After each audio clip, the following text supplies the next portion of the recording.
सिगि सगा खालामनानै बेफोरबायदि अस्त्रखौहाय जगायनानै लायो। बिटिआरआव फिन गले गले हाथियार बोखांनो मोननाय आरोबाव मैयानि समावबो मोनसे नुनो मोनदों खौरां बिजोङावहाय जाय क'क्राझार डिस्ट्रिक्टआव गं 11था राइफल बोखांनो मोननाय।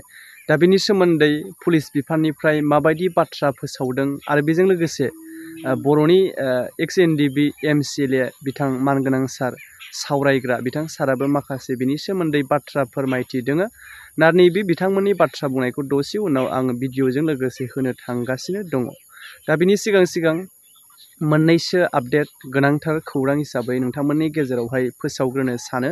थ' नोंथांमोना भिडिअखौ जोबजासे नायलां अब्लासो भिडिअनि थांखिया मा बेखौ बुजि मोनगोन आरो लोगोसे कमेन्ट खालामनोबो मोजां जागोन। गिबि आपडेटआव नोंथांमोननि गेजेरावहाय फोरमायग्रोनो सानो जे मैयानि समाव नेपाल हादोरनि काठमान्डुआवहाय गंसे एर'प्लेना हरखाब जाब्रबथाय जानाय माने बिरखंआ हरखाब जाब्रबथायनि गेजेरजों सा 18 जन सुबुं गोनां जादों। गोबाङानो खौरां होगासिनो बेखौ हयथ' नोंथांमोना मोनथिखाबाय बा नुखाबाय जानांगौ।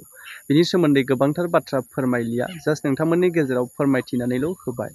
आरो बेजों लोगोसेनो मोनसे गोनांथार खौरां हिसाबै फैबाय थानाय जितु क'क्राझार साइ स्टेडियामाव जानो थांगासिनो दङ 133थि जाय डुरान्ड काप बे मेट्चआहाय जानो थांगासिनो दङ। दा बाहाय फार्स्ट 30 जुलाइआव जानो थांगासिनो Bodoland FC versus north east United FC नैबे टीमनि गेजेरावहाय बादाबादि जानो थांगासिनो दङ। दा नोंथांमोना आन्दाज खालामदोंना गोबांनि गेजेरावहाय नर्थ इस्ट इउनाइटेड एफसिखौ सोर सालायगासिनो दङ दासिमावहाय?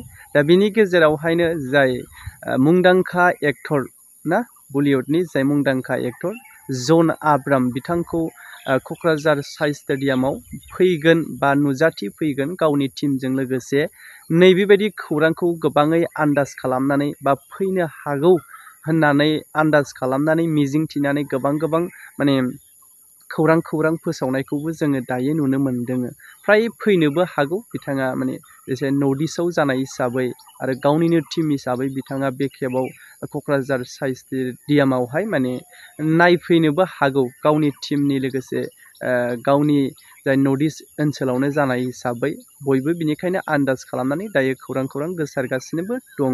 दानिया फै अब्ला आं नोंथांमोननि गेजेराव जाय बिटिआर ओनसोलाव गले गले माने सिलाय बोखांनो मोननाय गले गले बेबायदि आइजें बोखांनो मोननायनि सायावहाय पुलिस बिफाननिफ्राय माबायदि बाथ्रा फोरमायखो आरो लोगोसे जोंहा एक्स एनडिबि एमसिएलए मानगोनां सावरायग्रा सार बिथां साराबो बिनि सोमोन्दै माखासे बाथ्रा बुंदों जे जिथुनाखि गोजोन सान्थिनि उनाव जायफोरा सान्थिखौ लुबैया गोजोनखौ लुबैया बैफोरो बेबायदिनो थासारिखौ लुबैनायनि जाउनाव दिनैसिमबो नैबेबायदि मोननाय बाथ्राखौबो फोरमायथिनानै होदों।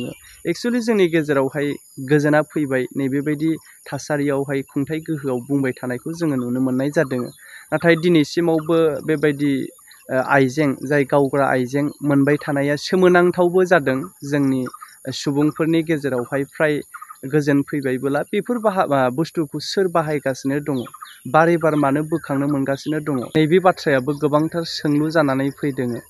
क'क्राझार चिरां बे मोननै जायगायावनो बांसिनै फ्राय बोखांनो मोनगासिनो दङ दासान्दि बिटिआर ओनसोलावहाय।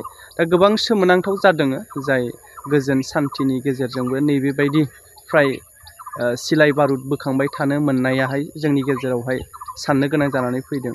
गोलावथार बाथ्रा बुङा जेनाखि बिथांमोननि बाथ्रा फोसावनाय बा बुंथिनानै होनाय फारियै नायलांदो अब्ला আমাৰ এটা আনুষ্ঠানিকভাৱে হৈছিলে 17 জুলাইত যিটোত আমাৰ এটা পিষ্টল কনট্ৰিবিউট পিষ্টল এটা বিকিবলৈ আহিছিলে উইথ 4টা লাইভ এমিনেশ্যন আৰু সেই সংক্ৰান্তত আমি দুজন বিথুৱেল বসুমতাৰী আৰু সুভাষ বসুমতাৰী বুলি দুজনক আটক কৰিছিলোঁ।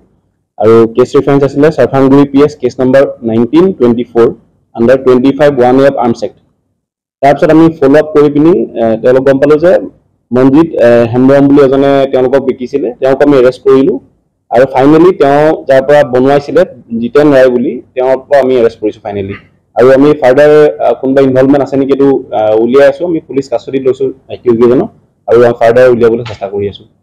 আৰু কালি আমাৰ স্পেচিয়েল ব্ৰাঞ্চ আৰু আমাৰ আৰ্মি ইণ্টেলিজেঞ্চৰ ফালৰ পৰা এটা ইনফৰমেশ্যন আছিলে যে কিছুমান আগৰ পুৰণা দিনৰ কিছুমান হাথিয়াৰ ইয়াতে লুকুৱাই থোৱা আছিলে বুলি কৈছিলে।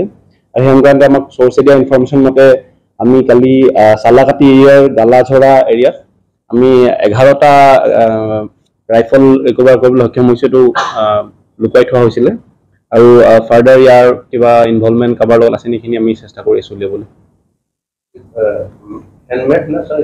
এইখিনি আমি যেতিয়া আমাৰ স্পেচিয়েলিষ্ট আমাৰ ফৰেঞ্চিকত পঠাম তেতিয়া তেওঁলোকে বোৰ চাইজ বা তেওঁলোকে এইটো ফেক্টৰী মেড নে কি হয় সেইখিনি ওলাব, কিন্তু দেখাৰ মতে এইটো হেণ্ডমেড নহয়, এইটো ফেক্টৰী মেডেই লাগিছে দেখিবলৈ। নাই, এই যোনটো ৰিচেণ্ট কালি য়েষ্টাৰডে যোনটো কেছ হয় তাত কাকো ধৰা হোৱা নাই। আগৰ কেছটোত আমি 4জন মানুহ এতিয়ালৈকে ধৰিব সক্ষম হৈছোঁ।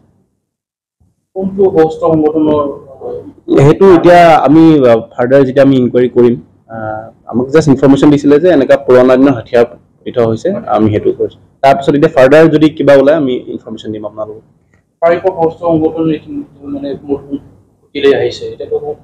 হয়, সেয়া সেইটো কাৰণে তেওঁলোকে চাগে পুৰণা হাথিয়াৰবোৰ লুকুৱাই লুকুৱাই থৈছিলে, যিখিনি আমাৰ লাহে লাহে ইনফৰমেশ্যন আহি আছে।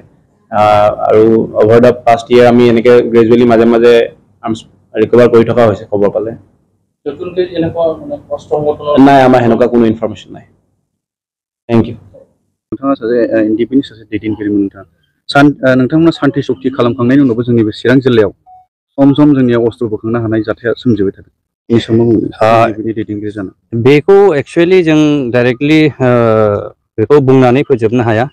हयथ' बेवहाय माखासे एन्टि ससियेल एलिमेन्ट्सफोरा बियो जायो।